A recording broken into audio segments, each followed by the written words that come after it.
Leland, in the past, I've gotten the feeling that you kind of thought that Trump wanted to make a deal so badly that we may not get one that had a lot of teeth. And in reading, your comments on what actually happened, you almost seem gratified that he did not, or Lighthizer didn't let the Chinese put one over on us, basically. And your view is that they agreed to a lot of things, but when we asked them to put it into Chinese law and to be applied administratively, they balked. And it was clear that they weren't going to put it into Chinese law.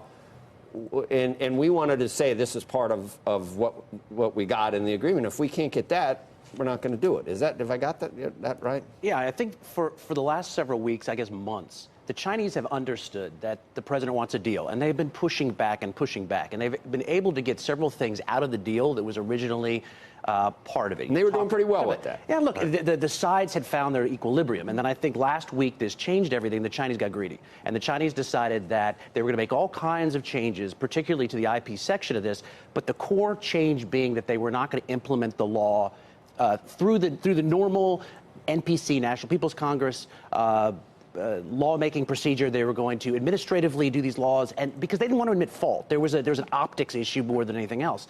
The second they did that, Lighthizer picked up on that, got furious, because part of the way that USTR defines structural reform, we're not going to see true structural reform. We're not going to see corporate subsidies end in China. We're not going to see SOEs change overnight or at all. But what we are going to see through the original draft agreement was to see these agreements that they made in the pact with President Trump entered into Chinese law. And when they pulled that back, that made it look like they were going back on the structural reform pledge, and then this broke up the talks. You point out they may or may not even conform to the law. They don't always conform to the laws that are on the books anyway. But this would have been something we could have shown everyone to say, look, this is what we got them to do. And now we don't even have that. So they made a miscalculation on what we would do with that. How long would it take to get it into law through the NPC? I mean, is that the problem? Like, it can't be. We were trying to get this done by May. How would you get the law on the books by, or would it be an agreement to eventually? It would be an agreement to enter this into Chinese law. Eventually. So, and they aren't even willing to say that. Kind of like Foxconn's agreement to come here and set up a big building in Wisconsin? If President Xi signed something, say it would be entered into law, then I think it would be held over them. So this would have been something that the Chinese would have to do. But the NPC is a rubber stamp Congress. So it's confused a lot of people because the process doesn't seem to be as important as the substance on some of these key issues. But for this, it was. Leland, the reason I bring that up is I was listening to an analysis of what happened with Foxconn the other day, and a professor from Harvard was saying basically this is just kind of lost in translation because the way they negotiate, the way we negotiate, it's two very different things. We think we have a deal at the end of it, and maybe that's not necessarily the way they see it. Do we have a risk with that, or as you were saying, if you get the top signature on this, that's all you really need? Well, you do have a risk with this because this is how the Chinese negotiate. I mean, over and over again, this is how the Chinese negotiate. But I think that the view from the United States has always been that you can't just trust the Chinese to comply, regardless of who signs the documents. What you have to do is you have to have leverage over them.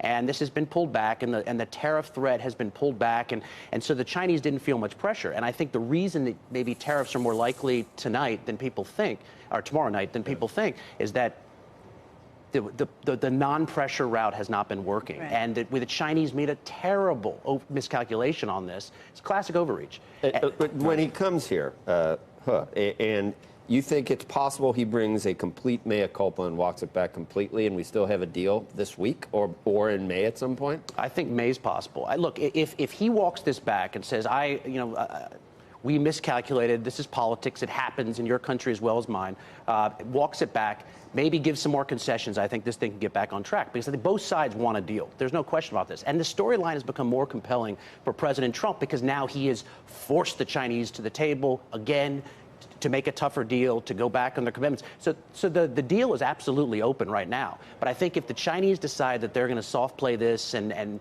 not walk things back, this could go sideways quickly. And you're completely convinced we'll do these tariffs if they don't do this. I mean, he's not bluffing. He's not bluffing. They put will them have on. tariffs tomorrow night if the Chinese are And that'll hurt. insufficient. That will hurt. It's almost it's everything they export to us anyway, right? It's 500. It'll be damaging. It's just Right. the- 325. When the 325, if that were to go. The 325 will be held back because Right. there's some paperwork. But if we did everything, it would cover. it would the be whole. huge. And then remember, the Chinese counter tariffs are coming too. But you don't think that there's a better chance that they say we're going to put this off and we're going to reset the deadline for next Friday? Yeah, I think there's a very good chance of that. This is, usually in this you have whispers from the administration like, look, here's what the president's actually thinking, or here's what we'd like to do. This is the ball's in the Chinese court. So depending on what they bring to town today with the advance team, tomorrow with Liu He, and of course, President Xi could make this all go away with a phone call to his friend Trump. That hasn't happened yet, but there are a bunch of things that could change this. But if the Chinese underestimate this, you will see tariffs on Thursday night.